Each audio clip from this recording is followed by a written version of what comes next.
할렐루야. 주님의 이름으로 축복합니다. 오늘 본문의 말씀을 통해서 어둠을 빛으로 밝히신 예수님이란 말씀의 제목으로 함께 은혜를 나누고자 합니다.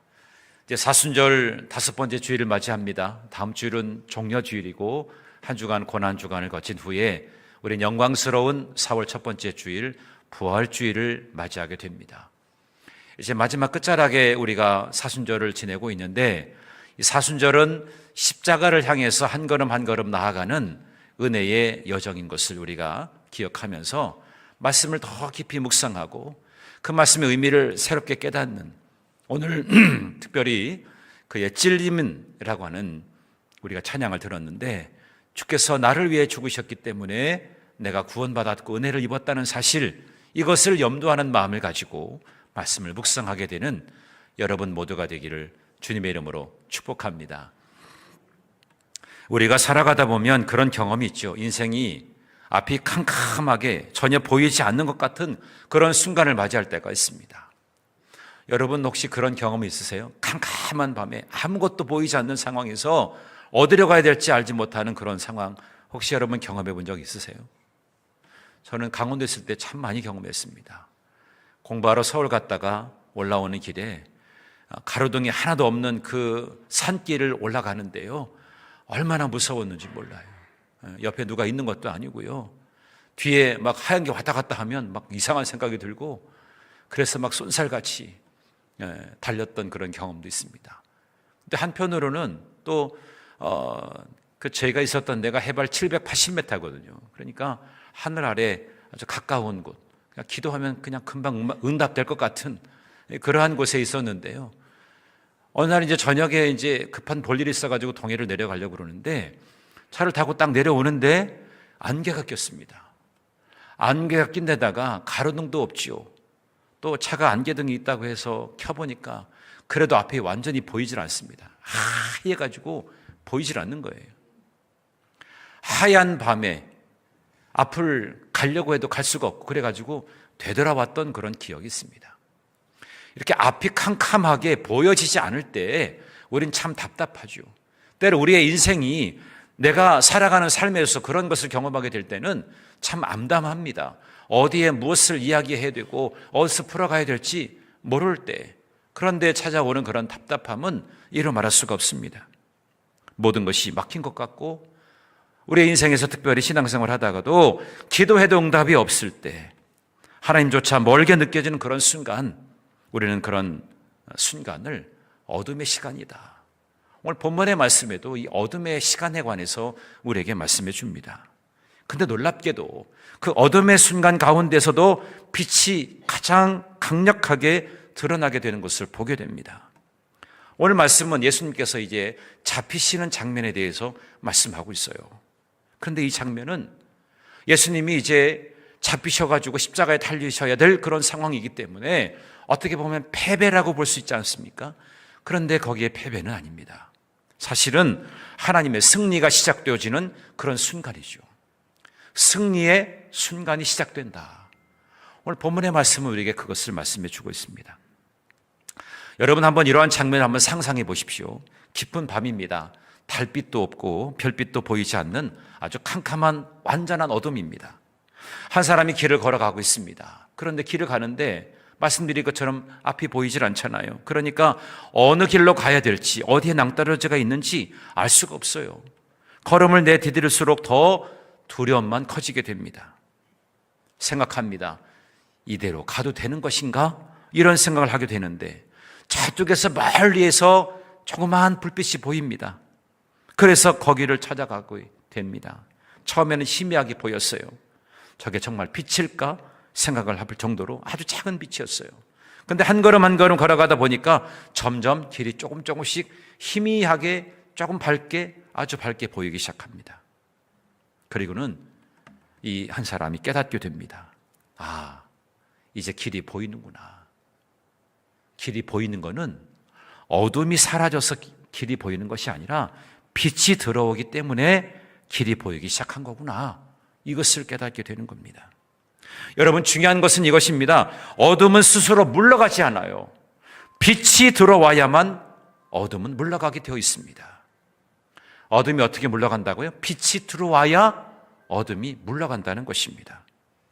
우리 인생에 여러 가지 어둠으로 인해서 아주 짙게 깔린 안개와 같고 칠흑 같은 어둠이라 할지라도 우리의 삶의 한 줄기 빛이 임하게 되었습니다. 그 빛이 바로 예수 그리스도입니다. 오늘 여러분의 심령에 예수 그리스도의 빛이 임하게 되기를 주님의 이름으로 축복합니다. 내가 답답하고 내가 어둠 속에 있다 할지라도 주님이 내 안에 들어오시면 그 빛으로 인해서 내가 가야 될 길이 보이게 되고, 문제가 있지만 문제를 해결할 수 있는 길이 열려지게 되고, 그래서 우리 인생의 해답은 예수 그리스도인 것입니다. 여러분 삶의 해답이 예수 그리스도가 되기를 주님의 이름으로 축복합니다. 오늘 저는 이 말씀을 묵상하면서 세 가지의 주제를 가지고 함께 말씀을 나누고자 합니다. 첫 번째는 십자가를 향하는 기도입니다. 십자가를 향하는 기도. 오늘 4절 말씀을 보십시오.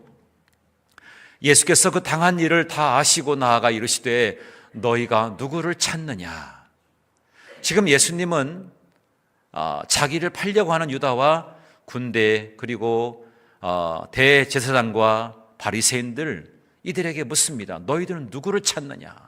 그런데 오늘 이 본문의 말씀에서 중요한 한 구절이 있는데요, 4절 말씀 보니까 다 아시고라고 하는 표현이 있습니다. 예수님은 지금 이 상황을 모르고 당하시는 사건이 아닙니다. 예수님은 이미 잡힐 것을 다 아셨어요. 뿐만 아니라 이제 고난의 모든 과정들을 다 알고 계셨습니다. 고난의 과정이 무엇입니까? 예수님은 배신당하셨죠. 조롱당하셨죠.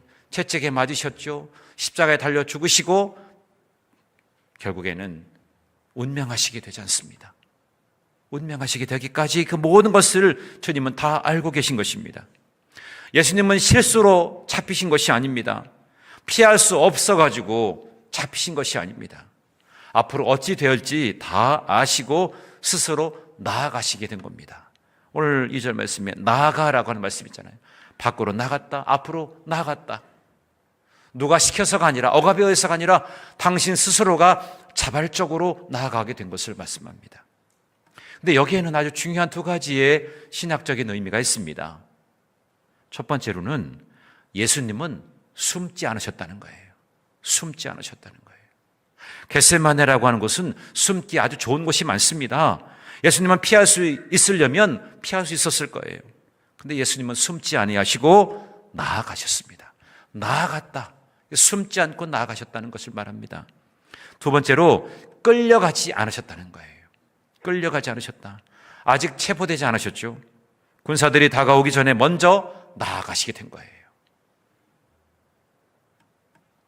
이것은 체포의 주도권이 군대에게 있는 것이 아니라 당신 스스로가 두려움이 없어서 나아가신 것도 아닙니다. 하나님의 뜻을 선택하였기 때문에 나아가시게 된 겁니다. 두려움이 없어서 딱 나간 이런 부분도 아니고요.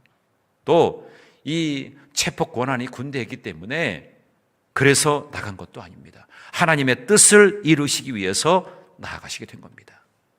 그러니까 십자가는 사고가 아니라 결단이었습니다. 주님의 결단으로부터 시작되어진 것이 바로 십자가입니다. 예수님께서 그러니까 체포당하신 것은 어떤 수동적으로 희생한 것이 아니라 능동적으로, 자발적으로 자기가 헌신하기를 작정하시고 결단하신 겁니다. 그래서 십자가의 길을 가시게 된 겁니다. 자발적으로. 지금 어떤 위기가 왔다 할지라도 그것에 대해서 회피하지 아니하고 능동적으로 그렇게 자발적으로 헌신하게 되었다는 것입니다. 제가 아는 어떤 목사님이 계십니다. 지금은 돌아가셨어요. 근데 그분이 60대 초반에 돌아가셨는데 미국에서 목회하시는 목사님이셨습니다. 저하고 페이스북 친구여가지고 같이 이야기를 나눴던 그런 목사님입니다. 그분의 형님은 신학교 총장님이시고 그분의 동생분은 의사였습니다. 책을 저술하고 건강에 대한 세미나도 많이 하시는 그런 가족 중에 그 중간에 끼어있는 두 번째 아들이셨어요. 근데 목회하시다가 암 말기 판정을 받으셨습니다. 사역을 내려놓아야 되는 그런 상황이죠. 처음에는 이렇게 기도하셨다고 그래요. 하나님, 이 병을 고쳐주십시오. 이 병을 고쳐주십시오. 그렇게 기도하시다가 시간이 지나면서 그 기도가 조금씩 바뀌기 시작했어요. 하나님, 이 병을 통해서 무엇을 이루려고 하십니까? 왜 하나님께서 나에게 병을 주셔서 왜 나로 하여금 나 스스로 깨닫게 하십니까? 그럼 이 병을 통해서 하나님께서는 무엇을 이루시고자 하십니까? 그것을 묻게 되었다는 것입니다. 그리고 나중에는 이렇게 기도하셨습니다. 하나님, 이 병을 통해서 주님의 영광이 드러나게 하여 주옵소서. 그분은 항암 치료도 거부하시고 방사선 치료도 거부하시면서 자기에게 남겨진 그 시간 동안에 사람들을 찾기 시작합니다. 그래서 사람들에게 사랑한다고 축복한다고 한 명 한 명 그렇게 만나시면서 대화하시면서 소식을 전하면서 그런 사랑을 마지막까지 하시면서 작별 인사를 하셨어요. 여러분, 기도가 바뀐 거죠. 하나님, 나 살려주세요. 이런 기도에서 하나님의 뜻이 이루어지기를 바라고 하나님께 영광이 되어지기를 원합니다. 그런 기도로 바뀌어지게 되었다는 거죠. 저는 그분의 그 인상 깊은 그 기도의 대목이 저로 하여금 깊은 울림을 갖게 했어요. 여러분, 상황이 바뀐 것이 아닙니다. 사람의 기도가 바뀐 거죠. 예수님의 기도가 바로 그런 기도였습니다. 요한복음 11장의 말씀에 보면 예수님은 이렇게 기도하셨어요. 아버지여, 아들을 영화롭게 하옵소서. 고난을 피해달라고 하는 기도가 아니었습니다. 고난을 통해서 하나님을 드러내게 해달라고 하는 그런 기도였습니다. 그리고 체포한 무리 앞에서 예수님은 말씀하시죠. 너희들 누구를 찾느냐? 나사렛 예수다. 그랬더니 예수님께서 뭐라고 말씀하십니까? 오늘 5절에 내가 크니라. 내가 크니라. 너희들이 찾는 나사렛 예수가 바로 나다. 내가 크니라. 그렇게 말씀합니다. 난 그 사람 모르고 이것도 아니고 부정한 것도 아니고요. 당당하게 주님은 자신의 정체를 드러내십니다. 이 말이 떨어지는 순간에 군대들이 뒤로 물러가 넘어지게 되었다고, 엎드러지게 되었다고 말씀하고 있습니다. 그 장면을 여러분 상상해 보십시오. 무장한 군인들, 횃불과 무기를 든 사람들이 예수님의 그 말 한마디에 넘어지게 되었다는 것입니다. 왜 그랬을까요? 그분이 누구인지 드러내는 순간이었기 때문입니다. 예수님은 그래서 붙잡히신 것이 아니라 스스로 자신을 내어주신 것입니다. 자신을 내어주셨다는 거죠. 여러분, 우리가 기도에 대해서 다시 한번 우리가 생각해 볼 필요가 있는 것이, 기도는 현실을 바꾸는 도구가 아닙니다. 여러분 기도할 때 어떻게 기도해요? 하나님, 이렇게 해주세요. 이렇게 해주세요라고 하는 거는 그 기준이 뭐예요? 나에게 있어요. 내가 지금 처한 상황이 이렇게 좀 바뀌게 해달라고 현실을 바꾸게 하는 것이 우리의 기도인 것처럼 우린 그렇게 기도합니다. 그런데 진짜 기도는 현실을 바꾸는 도구의 기도가 아니라 나를 하나님의 뜻에 맞추는 과정으로 삼는 것이 그게 기도입니다. 하나님, 나를 통해서 어떻게 일하시기를 원하십니까? 아까 그 목사님 얘기한 것처럼 나를 통해서 어떻게 하기를 원하십니까? 묻는 것이 기도라는 거예요. 우리의 기도가 조금 수정되어야 될 부분이 있지 않습니까? 내 욕망과 내 욕구를 채우기 위한, 현실을 바꾸어주기 위한 그런 기도가 아니라 하나님의 뜻에 맞추는 과정이 기도라고 하는 것, 이것을 여러분 항상 염두하게 되기를 주님의 이름으로 축복합니다. 오늘 이 아침에 여러분의 기도가 십자가를 향한 기도가 되기를 주님의 이름으로 축복합니다. 오늘 예수님의 기도가 여러분의 기도가 되기를 주님의 이름으로 축복합니다. 나의 뜻을 내려놓고 주님이 원하시는 바의 뜻을 구하는 그런 기도가 여러분의 기도가 되기를 주님의 이름으로 축복합니다. 두 번째로 우리가 봐야 될 것은 어둠의 사람들입니다. 오늘 본문의 말씀 중에는 어둠에 속한 사람의 모습들이 등장하게 됩니다. 여러분이 잘 아는 분들이에요. 근데 그 상황에서 여러분의 모습과 여러분의 영적인 태도와 함께 대조를 해보시기 바랍니다. 이 사람들이 정말 어둠에 속한 자들인데 혹여나 나도 그런 사람이 아닌가, 이것을 한번 발견해 보자는 것입니다. 첫 번째가 유다입니다. 유다는 원래 빛 가운데 있었던 사람이었어요. 그런데 끝내 나중에는 무엇을 선택해요? 어둠을 선택했습니다. 그는 원래 빛 가운데 있었던 사람이었어요. 그런데 나중에 그는 빛을 선택한 것이 아니라 어둠을 선택했다는 거예요. 오늘 유다는 예수님을 이제 붙잡아서 넘겨주기 위해서 군대와 대제사장 또 바리새인들을 길 안내를 하지 않습니까? 길 안내자뿐 아니라 적극적으로 자기가 주도하고 있습니다. 무엇을? 예수님을 팔아넘길. 그러니까 그런 상황에 휘둘린 사람이 아닙니다. 어둠의 편에 서기로 선택한 사람이라는 거죠. 특별히 오늘 요한복음을 기록한 요한이 이 등과 횃불과 무기를 강조하고 있지 않습니까? 이걸 들고 왔다는 거예요. 왜 그럴까요? 빛이신 예수님을 잡으러 오면서 빛을 들고 왔어요. 참 아이러니한 그런 상황입니다. 유다는 3년 동안 예수님과 함께 동행하고 동고동락했어요. 함께 밥을 먹고 함께 다니고 함께 말씀을 나누었던 그런 사람 중에 한 명이었습니다.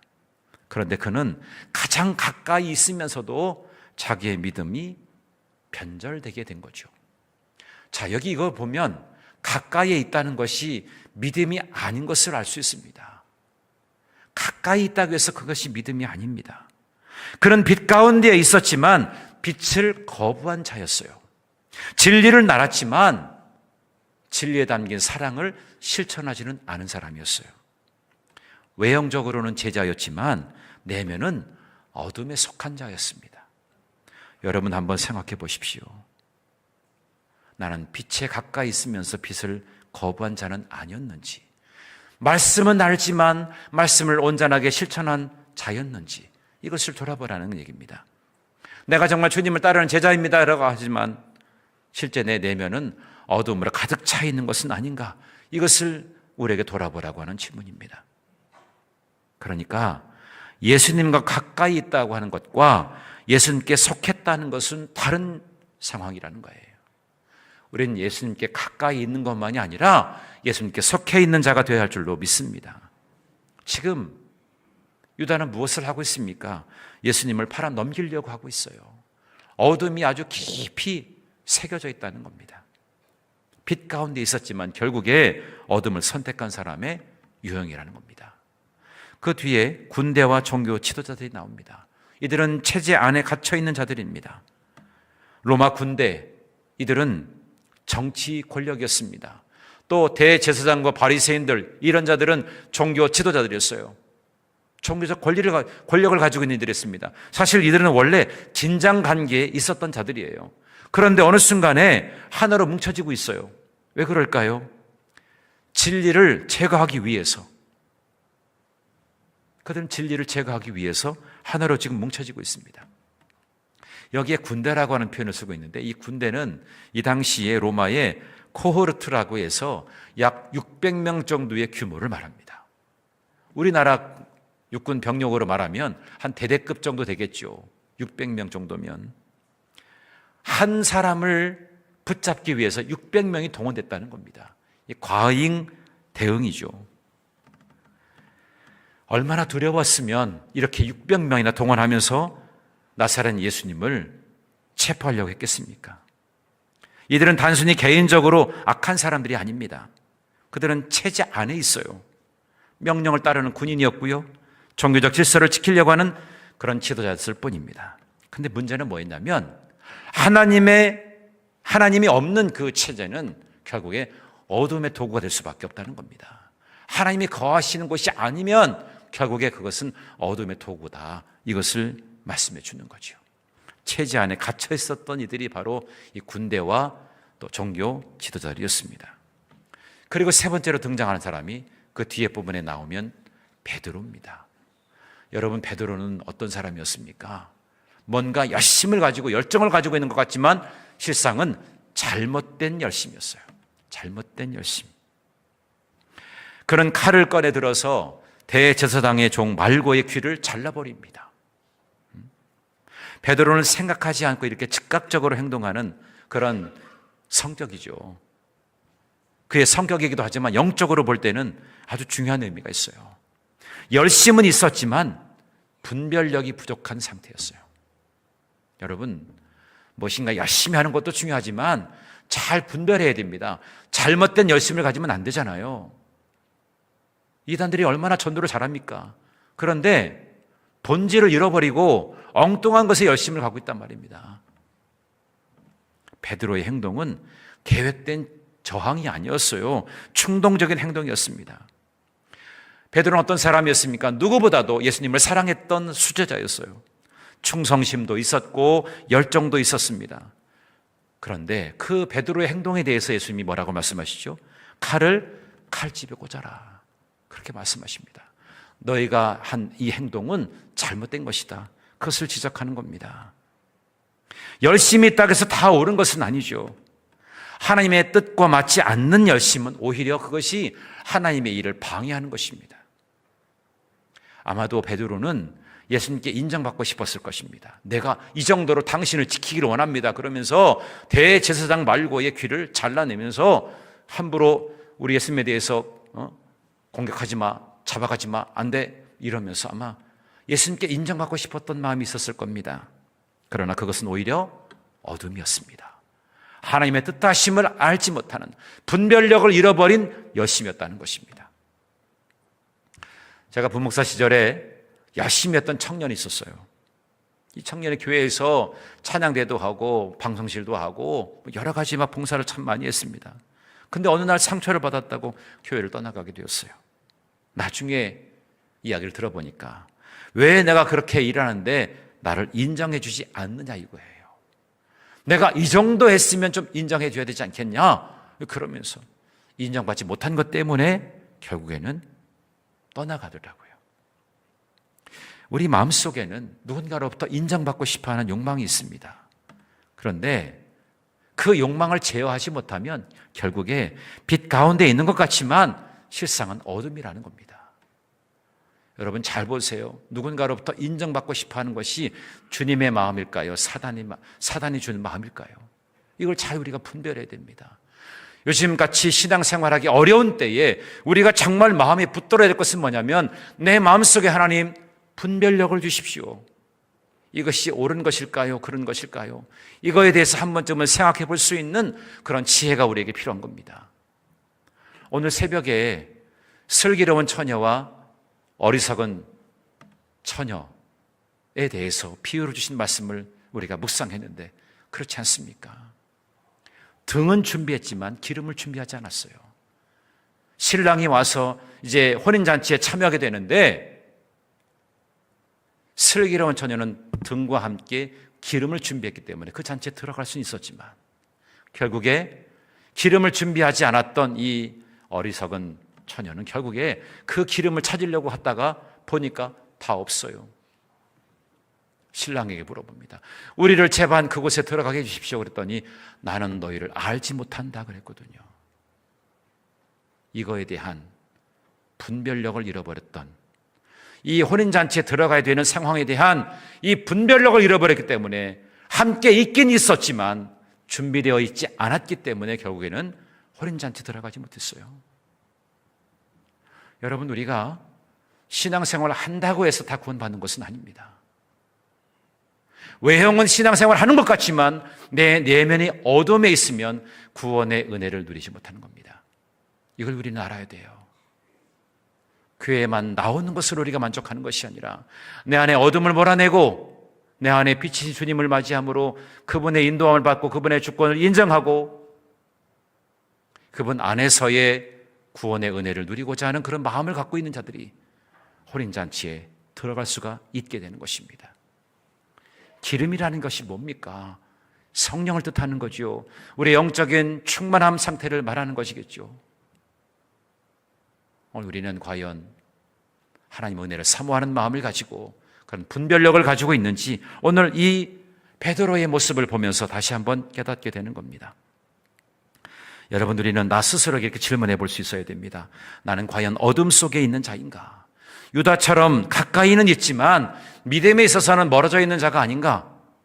그리고 군대 종교 지도자들처럼 분위기에 휩쓸려 있는 자는 아닌가?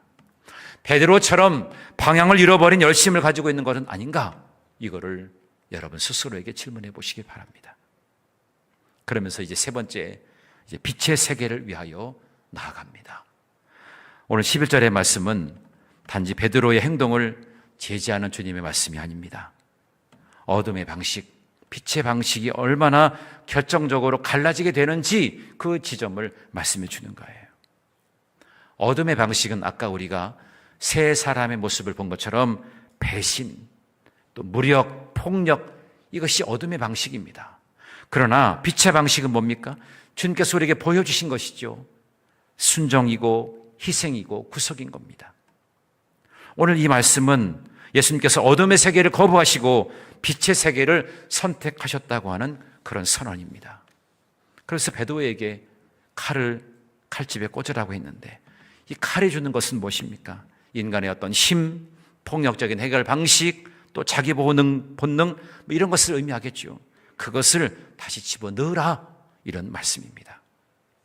베드로는 예수님을 지키기 위해서 칼을 들었지만 예수님은 그 행동을 거부하셨어요.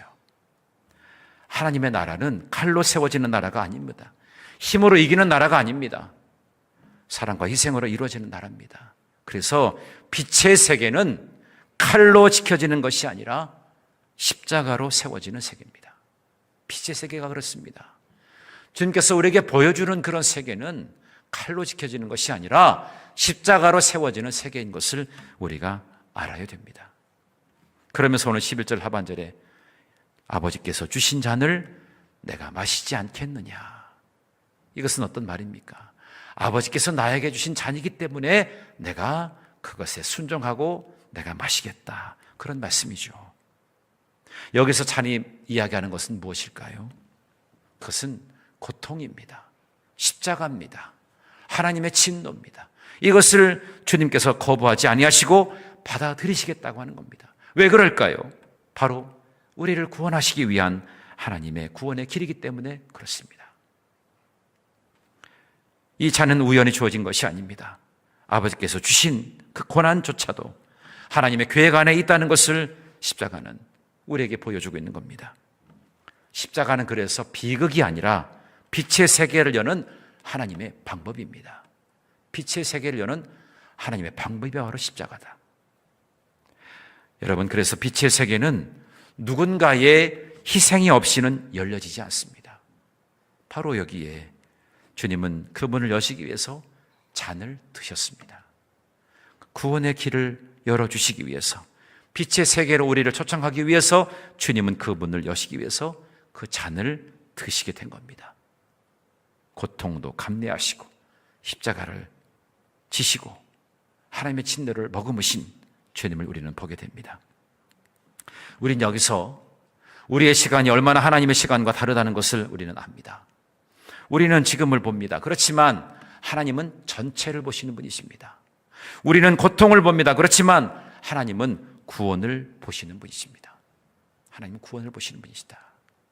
지금 당장은 고통이지만 하나님은 앞으로 되어질 그 영광스러운 구원을 보신다는 거죠. 올해 저희 교회의 표어가 생명의 빛으로 열방을 비추는 교회라고 하다 보니까 정말 올해에는 선교사님들을 참 많이 만나게 됩니다. 예기치 않게 또 4월 13일에는 제가 선교사님들 앞에서 설교를 하게 되는 그런 상황이 되었었습니다. 선교사님들하고 이야기를 하다 보면 선교 현장에서 여러 가지 겪게 되는 이야기들을 참 많이 듣지 않습니까? 선교지에 가서 나름대로 많은 계획과 꿈을 가지고 비전을 가지고 나아갔는데 실상 선교지의 상황은 내가 예측했던 것과는 너무나 다르다는 것을 이야기합니다. 그래서 막 고민이 되는 거예요. 왜 하나님은 이 땅에 역사하지 않으십니까? 그렇게 하나님께 아뢰었다는 겁니다. 근데 나중에는 들려오는 하나님의 음성이 있었다는 거예요. 나는 밤에도 일한다. 네가 자고 있는 그 순간에도 난 일한다. 이런 음성이 들려지더라는 거예요.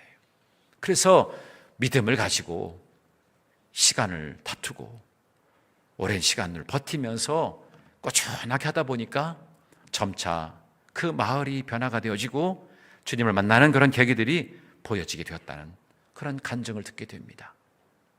우리는 지금 고통을 봅니다. 그러나 하나님은 무엇을 보신다고요? 구원을 보십니다. 지금 우리는 육체의 아픔을 봅니다. 그러나 하나님은 영광스러운 구원, 온전한 회복을 보시는 겁니다. 그 하나님을 늘 바라볼 수 있는 여러분 모두가 되기를 주님의 이름으로 축복합니다. 우리가 지금 어둠에 있다 할지라도 어둠을 뚫고 우리에게 찾아오신 주님을 만나야 됩니다. 주님이 우리에게 진정한 해답을 주실 줄로 믿습니다. 하나님의 시간은 보이지 않는 곳에서도 흐르고 있습니다. 예수님의 십자가도 마찬가지죠. 사람들은 그것을 실패라고 생각했지만 하나님은 그것을 통해서 구원을 이루신 분이에요. 오늘 말씀의 결론은 이것입니다. 어둠 속에서 빛을 선택하라는 것입니다. 어둠 속에서 빛을 선택해라. 오늘 세 가지 불의 어둠을 보았지 않았습니까? 그들은 결국에 빛을 경험하면서도 어둠을 선택했어요. 제도권 안에서 그것을 행하였죠. 열심은 있었지만 잘못된 열심으로 결국에는 어둠에 속한 자가 될 수밖에 없었어요. 우리 매 순간순간마다 어둠 가운데 가면서 우리는 어둠을 선택할 수도 있고 빛을 선택할 수도 있습니다. 어둠 속에서 우리는 빛을 선택하는 자가 되어야 할 줄로 믿습니다. 여러분은 지금 어둠 속에 있습니까? 아니면 빛 가운데 있습니까? 예수님은 어둠을 피하지 않으셨어요. 어둠 속으로 들어가시고 그 어둠을 빛으로 바꾸셨어요. 오늘 이 사순절에 우리가 결단해야 될 것은 도망치는 삶이 아니라 순종하는 삶으로, 내 중심이 아니라 하나님 중심의 삶으로 어둠이 아니라 빛을 선택할 수 있는 그런 저와 여러분 모두가 되기를 주님의 이름으로 축복합니다. 자, 오른손을 한번 들어보시기 바랍니다. 우리 선포하도록 하겠습니다. 자, 한번 따라해 봅니다. 우리는 생명의 빛입니다. 우리는 생명의 빛입니다. 우리는 생명의 빛입니다. 우리는 열방의 빛을 비춥니다. 우리는 열방의 빛을 비춥니다. 우리는 열방의 빛을 비춥니다. 아멘. 아멘. 우리는 생명의 빛입니다. 그 빛이 있기 때문에 열방을 비추는 거예요. 여러분이 빛을 비추게 되면 어둠은 떠나가게 되는 것입니다. 어둠은 자연적으로 없어지는 것이 아니라 빛이 있을 때 어둠이 떠나가게 되는 거예요. 모든 열방에 복음의 역사가 일어나게 되고 복음이 증거됨으로 인해서 모든 어둠의 세력은 완전히 소멸되어지고 영광의 빛만 넘쳐나게 되는 그날에 오기까지 저와 여러분에게 맡겨주신 귀한 사명 잘 감당해낼 수 있는 우리 모두가 되기를 주님의 이름으로 축복하고 축원합니다. 우리 말씀을 기억하면서 함께 찬양하겠는데요, 빛으로 오신 예수와 함께 우리 찬양하겠습니다.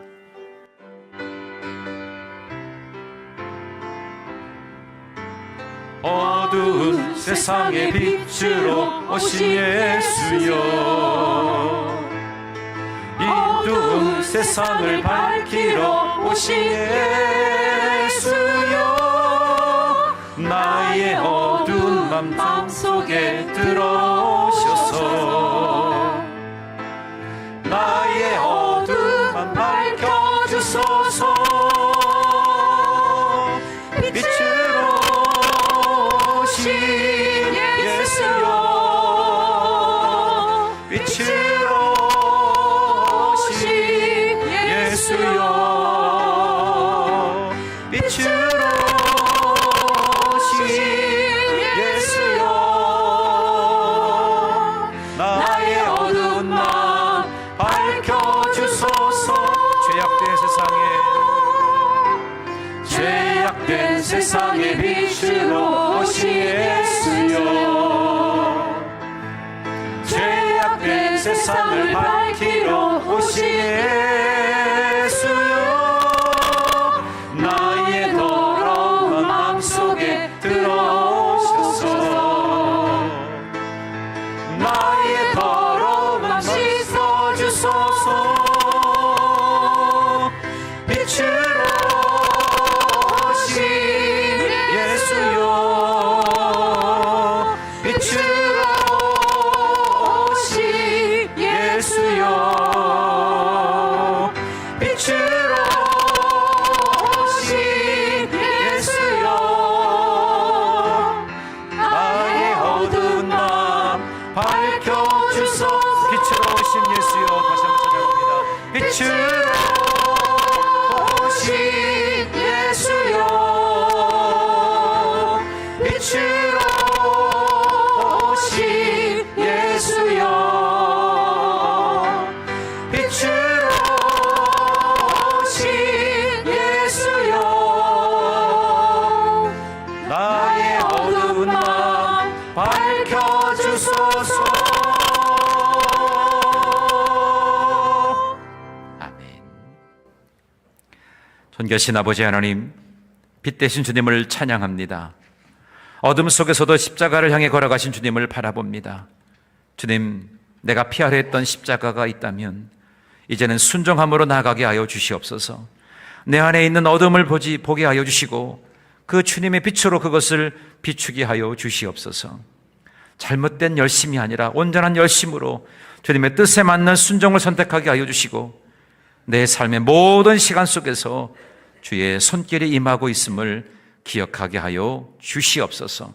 하나님, 우리의 마음에 주님의 빛이 임하기를 간절히 소망합니다. 육신의 질고가 있습니다. 삶의 무겁고 고단한 어두움의 세력들이 내 안에 아직도 존재하고 있습니다. 그것을 밀어내고 그것을 완전히 소멸할 수 있는 주님의 빛을 사모합니다. 내 안에 임재하여 주시옵소서. 주님이 내 안에 들어오시면 능치 못할 일이 없는 줄로 믿습니다. 주님을 바라보는 시선이 왜곡되거나 또 다른 곳으로 향하지 않도록 도와주시고 어디 주님을 향한 우리의 시선으로 날마다 승리하는 삶을 살아내는 우리 에덴의 모든 가족들 될 수 있도록 하나님 도와주옵소서. 특별히 하나님, 이 시간 간구합니다. 육신의 질고로 인해서 병원에 입원 중에 있는 우리 사랑하는 교우들이 있습니다. 하나님, 이들의 연약함을 기억하여 주시고 온전하게 회복될 수 있도록 잘 치료의 길이 열려지게 하여 주시고 잘 회복되어져서 주님께 영광의 찬양을 올려드릴 수 있도록 하나님 도와주시옵소서. 경제적으로 어려운 이들이 있습니까? 하나님, 이 어려움의 때이지만 주님을 향한 큰 믿음을 가지고 나아갈 수 있도록 도와주셔서 힘든 발걸음이지만 주님의 뒤를 따라가면서 주님이 일하시는 그 모습에 순종함으로 형통의 길을 모색할 수 있는 주의 자녀들 되도록 도와주옵소서. 자녀를 놓고 기도하는 부모의 마음 우리 하나님께서 하려 주셔서 하나님, 부모의 마음을 담은 그 기도가 하나님께 응답될 수 있도록 하나님 도와주시옵소서. 우린 지금 사순절을 보내고 있습니다. 주님의 십자가를 향하여 더 한 걸음 한 걸음 나아갈 수 있는 주의 자녀들 되게 하여 주셔서 모든 것을 담당해 주신 그 십자가 아래서 참된 위로와 평안과 안식을 누릴 수 있는 우리 에덴의 모든 가족들 될 수 있도록 하나님 도와주시옵소서.